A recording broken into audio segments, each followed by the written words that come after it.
지난 토요일 서울에서 민주노총 조합원 8천여 명이 모여서 전국 노동자대회 집회를 열었습니다. 정부와 서울시가 방역에 대한 우려로 집회를 금지했지만 여의도에서 종로로 장소를 바꿔서 집회를 진행했는데요. 경찰이 특수본까지 꾸려서 집회 수사에 나서자 민주노총은 오늘 기자회견을 열고 경찰 수사는 민주노총 죽이기라며 반발했습니다. 양경수 민주노총 위원장 연결해서 입장 들어보겠습니다. 위원장님. 네, 안녕하세요. 네, 안녕하세요. 정부가 지난 주말 민주노총 집회를 불법 집회로 규정하고 법적 조치에 나서겠다고 밝혔습니다. 네. 불법 집회니만큼 민주노총이 책임을 져야 한다라는 입장인데요. 네. 위원장님하고 민주노총은 어떤 입장을 가지고 계십니까? 정부에서 특별수사본부까지 꾸리면서 이례적으로 굉장히 강도 높은 대응을 하고 있는데요. 네. 저는 노동자들이 집회하고 스스로 이야기할 수 있는 공간을 정부가 열어야 하는데 오히려 과도하게 경찰력을 동원해서 민주노총을 탄압하는 양상으로 보고 있고, 네. 저희 요구들을 좀 귀담아 들어주었으면 하는 바람입니다. 네. 다만 이제 정부 입장에서는 민주노총에 대해서만이 아니고 지금 방역 문제 때문에 10인 이상 대규모 집회는 모두 다 원천적으로 불허하고 있다. 이렇게 입장을 밝히고 있는데 여기에 대해서는 어떻게 생각하십니까? 정부도 최근에 방역 지침을 완화하면서 했던 얘기가 야외 같은 경우에는 감염률이 0.1% 미만이기 때문에 야외 콘서트라든지 스포츠 관람이라든지 이런 것들은 허용하고 좀 진행을 하고 있지 않습니까? 그런데 과도하게 집회 자유에 대해서만 코로나 이후에 계속 수도권은 9명으로 제한돼 있었습니다. 네. 그래서 다른 방역 지침들은 수위에 따라서 높낮이가 있었는데 집회에 대해서만 유독 과도하게 제한하고 있는 것이라고 생각을 합니다. 네. 말씀하신 것처럼 경찰에서는 특별수사본부까지 꾸리고 수사에 나섰고 현재 집회 주최자 6명을 형사 입건했지 않습니까? 네. 그리고 출석을 요구했다 이런 보도도 접했는데 혹시 네네. 위원장님께서도 출석 요구를 받으셨나요? 경찰이 그렇게 입장을 정했다는 이야기는 언론을 통해서 들었는데 저희한테 직접적으로 연락이 온 것은 아직 없고요. 네. 제가 위원장이기 때문에 저에게도 당연히 출석 요구는 될 거로 예상은 하고 있습니다. 네. 그럼 경찰 수사에 대한 민주노총의 방침은 어떻습니까? 소환 조사에 응하시고 수사 협조하실 계획이신가요? 아니면 거부하실 계획이신가요? 일단 저희 내부적으로 논의는 해봐야 되고요. 변호사하고도 같이 의논을 좀 해볼 생각인데요. 네. 근본적으로 이렇게 사회 여론을 악의적으로 조성해놓고 조사받으라고 하는 것은 저는 적법한 법 집행의 절차는 아니라고 생각을 하고요. 네. 내부 논의를 좀 해볼 생각입니다. 네. 앞서도 제가 살짝 말씀을 드렸지만 민주노총에서는 기자회견을 열고 이번 경찰 수사가 민주노총 죽이기, 민주노총 고립시키기 의도가 있다라고 주장을 하셨습니다. 네. 그 이유를 좀 설명해 주실까요? 방역 지침을 완화하고 확진자가 늘어난 것은 지금 현재 나타나고 있는 현상입니다. 네. 그런데 이 현상의 원인과 책임은 정부에 있는데 이것을 민주노총에게 뒤집어 씌우기 위한 하나의 일련의 프로그램이 가동되고 있다고 느껴지는 것이고요. 총리가 이례적으로 집회 전날에도 찾아오시고 당일날에도 코멘트를 하시고 다음날에도 엄정 수사를 이야기하고 네. 이렇게 민주노총 집회가 마치 방역이 허술해지는 모든 근본인 것처럼 몰아가고 있는 것이 민주노총에게 현재 정부의 방역 지침이 원활하지 못한 것을 책임을 뒤집어 씌우기 위한 것이 아닌가 이렇게 생각하고 있는 겁니다. 네. 지금 위원장님 말씀처럼 저희도 보도를 접해서 알고 있고요. 많은 분들이 보셨는데 김부겸 총리하고 정은경 질병청장이 민주노총을 찾아갔지 않습니까? 네. 그랬는데 민주노총에서는 면담을 거절하셨죠. 만나서 한번 이야기를 나누시면 어땠을까 싶었는데 왜 거절을 하셨습니까? 사실 김부겸 총리가 찾아오시기 전 이틀 전에 이미 민주노총과 만남이 있었습니다. 아, 그 예. 자리에서도 논의가 일정 정도 진행된 바 있고요. 네. 다만 저희가 그날 아침에 오시기 한 50분 전에 저희한테 통보를 했어요. 그래서 제가 일정이 불가능해서 네. 시간을 조절하자거나 다시 일정을 잡자라고 제안했는데 무조건 오겠다 이런 입장이었고, 아하. 이후에 확인을 해보니까 저희한테 연락을 하기 전에 이미 언론사에 먼저 그 행동을 다 공유한 상태였습니다. 그래서 이것은 네. 민주노총과 진정성 있게 대화하려고 하는 것이라기보다는 정부가 이만큼 민주노총 집회를 막기 위해서 노력하고 있다라는 프레임을 씌우기 위한 하나의 행동이었다고 보고요. 네. 심지어 정말 바쁘신 질병청장님까지 대동하고 그렇게 언론사들에게 사진 찍기 위한 행보를 하는 것이 총리로서 적절한가 이런 물음을 다시 하고 싶습니다. 네. 그리고 저희가 당일날 만남은 성사되지 않았지만 총리께서 저한테 직접 전화를 해주셔서 예. 통화를 통해서 나름대로 의견을 교환을 한 바도 있어요. 그래서 음. 총리께서는 꼭 여의도에 하냐 다른 장소면 안 되겠냐라고 얘기를 하셔서 네. 저희는 다른 용서라도 안정적으로 집회를 할 수 있고 방역을 지킬 수 있는 공간을 허락해 준다면 저희는 얼마든지 고민해 볼 수 있다. 그리고 이 방역상 문제가 생길 수 있는 행진이나 이런 것도 고려할 수 있다라고 답변을 드렸고 네. 총리께서는 그에 대해서 내부 논의를 하고 하겠다 이렇게 말씀을 하시고는 2시간 후에 언론사를 상대로 해서 엄정 대응하겠다 이렇게 발표를 하셨더라고요. 네. 그래서 일련의 행보들이 저희가 민주노총과 정말 이 대규모 집회가 갖고 있는 위험성에 대해서 진지하게 논의하고 대안을 마련하려고 하는 태도라기보다는 네. 이미 규정해 놓고 이렇게 대응한 게 아닌가 생각하고 있는 겁니다. 네.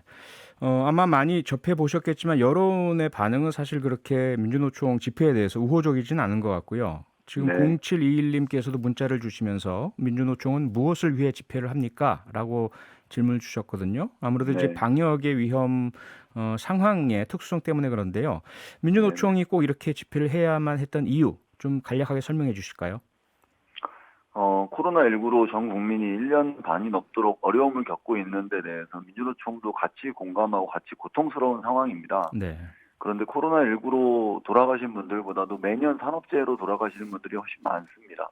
그래서 이에 대한 중대재해에 대한 정부의 대책을 요구해 왔고 대통령이 약속했던 공공부문의 비정규직 정규직화 문제라든지 최저임금 1만 원의 약속이라든지 이런 것들이 하나도 지켜지지 않고 있어서 네. 노동자들의 목소리를 듣고 함께 논의해보자라고 오랜 기간 제안해 왔습니다. 그런데 네. 정부에서는 한 차례도 그런 논의에 응하거나 답변을 내놓은 적이 없습니다. 그래서 코로나19도 정말 저희도 두렵고 무서운 상황입니다만 그럼에도 불구하고 이 절박한 노동자들의 목소리를 알리고 전하는 것이 필요하겠다고 판단이 되어서 부득이하게 집회를 진행을 하게 되었고요. 네. 저희가 애초에 여의대로를 집회 장소로 선택한 것도 주말에는 여의도에 유동인구가 많이 줄어듭니다. 그리고 제한적인 공간에서 저희가 충분한 거리를 두고 참가자들에 대한 방역 지침을 지키는 속에서 진행을 할 수 있는 공간이었기 때문에 여의대로를 택했던 것인데 정부에서는 모든 집회 신고에 대해서 다 불허하는 것으로 대응했던 겁니다. 네. 네, 지금 계속 많은 분들이 문자를 보내주고 계신데요. 고 이선호 씨 사망이라든지 쿠팡 물류창고 화재라든지 산업 현장의 이 재해 문제에 대해서 많은 국민께서 함께 공분해 주셨는데 네, 맞습니다. 민주노총이 요구하는 바는 다 공감이 간다 하지만 꼭 이렇게 오프라인 상으로 했었어야만 하나라는 질문들이 많으시고요. 네. 지금 민의로 김선미님께서도요. 아무리 옳은 일이라도 방역 수칙 어기면서까지 하는 건 공감대를 얻을 수도 없어요. 이렇게 주셨는데 혹시라도 네. 온라인이라든지 영상 활용이라든지 비대면의 다른 방식 활용에 대해서는 민주노총 내에서 논의가 없으셨나요? 그동안 그런 방식으로 집회를 충분히 많이 진행을 하기도 했고요. 네, 저희가 이번 7월에 집회를 기획하고 대규모 집회를 하자라고 제안했던 것은 이미 정부에서 7월 초부터는 방역 지침을 완화하겠다는 입장을 밝힌 바가 있습니다. 네, 그리고 특히나 집회 시위에 대해서는 너무 과도하게 제한되어 있다라고 하는 것이 저희들의 주장이에요. 네, 그래서 물론 국민들께서 우려하고 계시는 말을 저희도 잘 알고 있고 저희도 사실은 많은 사람들이 밀집한 공간에 있으면 두렵기도 하고 조심해야 된다는 것을 스스로도 많이 느끼고 있고 네, 또 노동자들이 가장 많은 피해를 받고 있는 사람이기도 하지 않습니까? 네, 그렇죠.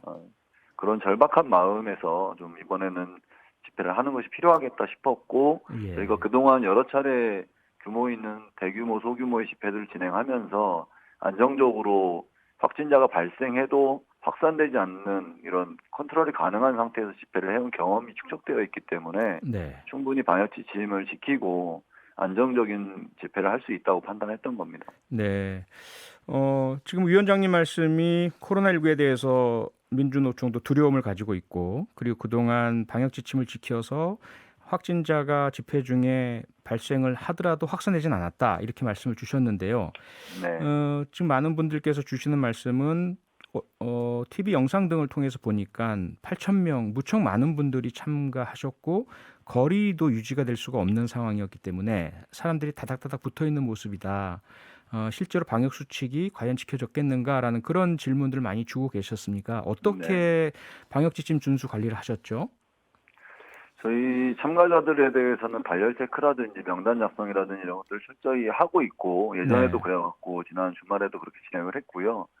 충분한 거리 두기를 하고 싶었는데 경찰이 공간을 허락하지 않아서 부득이하게 밀집될 수밖에 없는 일부 지점들이 있었습니다. 그리고 집회 초반 자리를 잡을 때는 좀 촘촘하게 서 있는 경우도 있었는데요. 네.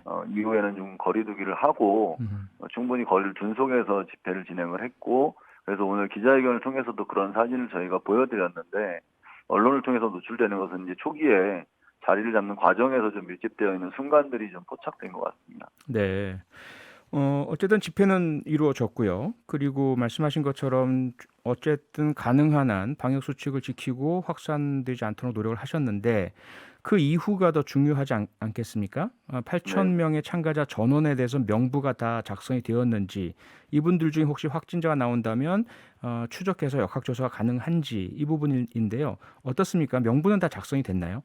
네, 저희가 사전에 집회 참가 전, 집회 참가하는 과정, 그리고 집회 참가 이후까지도 방역 지침을 명확하게 지침으로 내렸고, 네. 저희가 그동안의 모든 집회에서 다 명부 작성이라든지 발열 체크는 꾸준히 하고 있습니다. 그래서 네. 이번에도 혹여라도 확진자가 발생하더라도 빠르게 조치할 수 있는 태세는 갖추고 있습니다. 네. 혹시 지금까지 집회 참가자들 중에서 확진자는 혹시 나오지 않았습니까? 네, 저희가 집회 당일 이전에 이미 집회 참가 후에 혹여라도 의심 증상이라든지 이런 것이 있다면 빠르게 코로나19 검사를 진행하고 보고하라고 진행을 했고요. 네. 현재까지는 뭐 확인되는 상황은 없습니다. 네. 아직까지도요, 위원장님. 청취자들의 문자는 여전히 굳이 꼭 했어야 했습니까? 라는 내용이 많습니다. 마지막으로 네, 국민 여러분들께 지난 집회에 대한 말씀 또 드리고 싶은 말씀 좀 해주시죠. 네, 저는 우리 사회가 K 방역이라는 것으로 자랑스러워했던 적도 있습니다만 지금은 오히려 방역이 공포를 조장하는 것으로 자리매김되고 있다고 생각을 합니다. 민주노총이 진행한 집회에 대해서 국민 여러분들이 우려를 많이 하고 계시는 것 저희도 잘 알고 있고 최대한 집회나 투쟁을 자제하는 속에서 코로나 방역에 협조하고자 하는 마음 변함없습니다.